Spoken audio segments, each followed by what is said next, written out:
Does slow lead response time hurt your conversions? FormyChat's plugin makes it easy to connect your website's existing WP forms directly to WhatsApp. To connect a form, go to the FormyChat settings in your WordPress dashboard.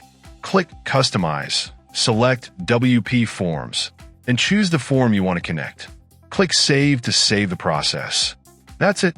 Your chosen WP forms will collect leads from the floating widget and forward them to your WhatsApp account. You can easily customize the preset message for any WP Forms form. Start by opening WP Forms and clicking Edit on the form you want to update. Then, go to Settings and select WhatsApp FormyChat.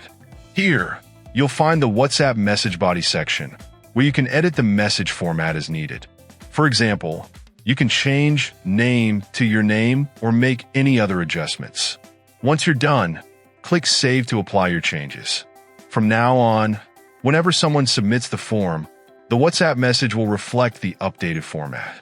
Want to see all the leads you've collected? Go to the Leads section within FormyChat, select WP Forms, and easily view all your leads in one place. Try FormyChat today and simplify your lead generation.